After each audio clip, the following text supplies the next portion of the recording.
Göz altınızdaki morluklar, kırışıklıklar, ince çizgiler sizi olduğunuzdan daha yaşlı gösteriyor. Bunlardan rahatsızsanız çok pratik, sadece 2 malzemeden oluşan 3 ayrı tarifle geliyorum. Birinci tarifimiz Hindistan cevizi yağı ilavesiyle başlıyor. Her bir tarif için 1 tatlı kaşığı Hindistan cevizi yağı kullanıyorum. Üzerine bir ekleme daha yapacağım. Bu tarif için eklememiz zerdeçal. Çeyrek çay kaşığı zerdeçalı Hindistan cevizi yağıyla buluşturuyorum. Bunu iyice karıştırıyorum. 5 dakika bekletiyorum. Zerdeçalla Hindistan cevizi yağı iyice birbirine geçiş yapsın. Tarifim hazır. Bu kadar. Sadece birkaç dakika içerisinde doğal tedaviyle göz altımızdaki morluk ve kırışıklıkları bu şekilde gidereceğiz. Hemen ellerime kullanıyorum. Bunu bu arada tüm cildinizde kullanabilirsiniz. Kol altı, diz, dirsek, el, ayak, yüz hepsinde kullanabilirsiniz ama biz bugün özellikle göz altımızdaki morluklardan kurtuluyoruz. Hem de sadece 10 dakika bekletmeniz yeterli. Sonra bir pamuk yardımıyla çıkartın.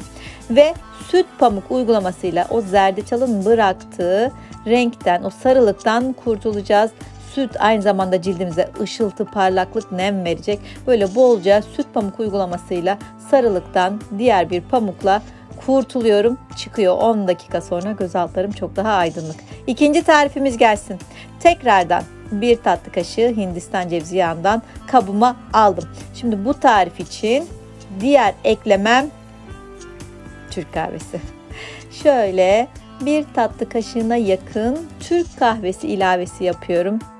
İçerisindeki kafein sayesinde göz altımızdaki morluklar çok hızlı bir şekilde gidecek. Sadece bu ikiliyi iyice karıştırıyorum. Gene bir 10 dakika bekletin. Emsin kahve Hindistan cevizi yağını içerisine absorbe etsin. Tamamdır. Bakın elime sürüyorum. Gene bu tarifi de tüm cildimizde kullanabiliriz. Peeling etkisiyle de ölü deriyi atıyor. Morlukları inanılmaz güzel gideriyor. Hindistan cevizi de çok güzel nem veriyor. Tekrardan çıkartma işlemi için süt pamuk. Bakın her birinde aynı ürünleri kullanıyorum. Bir ekleme yapıyorum. Bu sefer Türk kahvesi eklemesi yaptık. Az önce zerdeçal yapmıştık. Şimdi 3. tarifim geliyor. Gene 1 tatlı kaşığına yakın Hindistan cevizi yağını kabıma aldım. Üzerine pirinç unu. O karanlık görüntüyü atacağız. Ölü deriyi sıyırıp atacağız. Şöyle 1 tatlı kaşığı silmede pirinç unundan ekledim. Hindistan cevizi yağı ile pirinç ununu birleştirdim. İyice karıştırdım. Bir 10 dakika beklettim. 3. tarifim de hazır. Bunu da tüm cildinize gönül rahatlığıyla kullanabilirsiniz. Özellikle peeling etkisiyle ölü deriyi atmada, lekeleri gidermede, morlukları açmada, aynı zamanda nem vermede çok etkili. Sadece 2 ürünü birleştiriyorum. 10'ar dakika bekletiyorum. Haftada 2 ya da 3 kere kullanıyorum. Dilediğiniz birini seçin. 3'ünü birden kullanmak zorunda değilsiniz. Evinizde hangi malzeme varsa Hindistan cevizi yağını onunla birleştirin. Zerdeçalla ya da kahveyle ya da pirinç unuyla bu tarifi göz altlarınıza sürüp 10 dakika bekletin. Bakın pirinç unuyla yaptığımda böyle ölü deri sıyrılıp atıyor. Sonrasında gene süt pamuk uygulamasıyla cildimden fazlasını alıyorum. Ben bolca sürüyorum sütü. Işıltı katsın, cildim parlasın, güzelleşsin istiyorum. Kuruladıktan sonra böyle taptaze çok güzel oluyor cildiniz. Şimdi 1. tarifimiz zerdeçallı, 2. kahveli, 3 pirinç unlu olan Hindistan cevizi yağı birleşimleri bu 3 tarifle hazır hale geldi. Şimdi gelsin bunu yüzümüze, göz altımıza uygulayalım. Anneme uyguluyorum. 65 yaş üzerindeyseniz benim artık morluklarım, şişliklerim, kırışıklıklarım geçmez diyorsanız yanılıyorsunuz. O görüntüyü çok daha güzel hale getirmek elinizde. Hemen bu söylediğim 3 tariften birini alıyorsunuz. Şimdi zerdeçal Hindistan cevizi yağı karışımını annemin göz altlarına sürüyorum. Ve sıra 2. tarifte Türk kahvesi Hindistan cevizi yağını karıştırmıştım. 10 dakika bekletmiştim. Şimdi göz altlarına, gözlere çok yakın girmeden, bakın pütürlü dokusuyla gözlerinize kaçarsa gerçekten görme bozuklukları olabilir. Orayı tahriş edebilirsiniz. Çok fazla bastırmadan kalın bir tabaka halinde 2. tarifimi sürüyorum. Bir pamuk pet yardımıyla, çok fazla bastırmadan, ben burada biraz fazla bastırdım galiba. Kendiniz uygulama yaparsanız çok daha rahat yaparsınız. Çok daha düzgün bir uygulama yaparsınız. 10 dakika beklettim. Sonra süt pamuk uygulamasıyla şöyle nazikçe bu sefer annemin göz altlarından ikinci uygulamamızı çıkartıyorum. Sütü bolca sürebilirsiniz. Tüm yüzünüzü süt pamuk uygulamasıyla temizleyebilirsiniz, arındırabilirsiniz arkadaşlar. 10 dakika beklettik, çıkarttık. Şimdi üçüncü pirinç unu ile hazırladığımız üçüncü basit etkili tarifi uygulamaya geçelim. Bunu da gene ince bir tabaka halinde şöyle sonrasında yoğunlaştırarak göz altına uyguluyorum. Dediğim gibi gözlere lütfen yakın girmeyin. Kirpiklere ve kaşlara temasından kaçının ki gözlerinize zarar vermeyin arkadaşlar.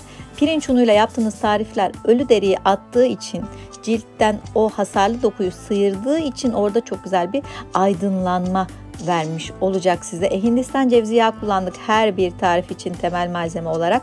O da çok güzel nemlendirme veriyor. Ben çok uzun süre bekletmiyorum cildimde Hindistan cevizi ile yaptığım tarifleri.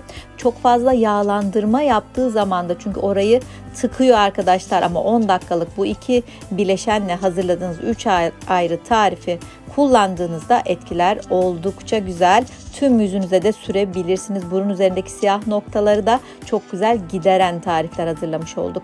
10 dakikacık beklettik. Sonra süt pamuk uygulamasıyla tekrardan bu tarifi de pirinç Hindistan cevizi yağı tarifinde cildimizden bir güzel çıkartıyoruz. Nazikçe fazla yağı atıyoruz. Ölü deriyi sıyırıyoruz göz altımıza. Çok güzel doğal bir ışıltı katıyoruz. O kırışıklıkların görünümünü azaltıyoruz. İnce çizgileri böyle doğal yollarla gideriyoruz. Tüm yüze sürebilirsiniz. Pamukla yüzünüzü böyle temizleyebilirsiniz. Süt pamuk uygulaması gerçekten çok etkili. Bu 3 tarifi de çıkarttıktan sonra şunu da yaparsanız çok güzel oluyor. Eğer E vitamininiz var ise direkt bir damla E vitamini göz altlarınıza sürüp oralara böyle kan akışını hızlandıracak şekilde bir güzel masaj yapın. Oraları tıpışlayın, kan akışını hızlandırın, kırışıklıkların önüne geçin. Oraları bir canlandırın, doldurun, dolgu görevi görsün. Benim en sevdiğim ürünlerden biri E vitamini. Dilerseniz bunu gül suyu ile de karıştırabilirsiniz. Cilt hafif nemliyken, bazen tam kurulamadan suluyken veya cildimizde çok az süt var iken, hani demin temizledik ya, o zaman E vitaminini sürerseniz de çok güzel oluyor. Çok güzel bir nemlendirme sürüyor. Bugün 3 tane basit 2 malzemeli 10'ar dakika beklettiğimiz güzel tarifleri paylaştım size. Annem de ben de sonuçtan oldukça memnun kaldık. Haftada 2 ya da 3 gün bu söylediğim tariflerden birini düzenli olarak uygulayın. Siz de göz altınızdaki o derin kırışıklıkların görünümünü azaltın. İnce çizgileri giderin. Göz altınızdaki o yorgun gösteren ifade var ya, size o morluklar var, karanlık görüntü var, şişlik var. Onları bir güzel giderin. Kendinizi çok daha iyi hissedin. Buraya birkaç video daha bırakıyorum. İzlemediyseniz lütfen onları da izleyin. Hobifan YouTube kanalıma hala abone değilseniz lütfen abone olun, bildirimleri açın ve altyazılardan da videoyu dilediğiniz dilde bir güzel izleyin. Bir de kendinize çok çok iyi bakın arkadaşlar. Bay bay.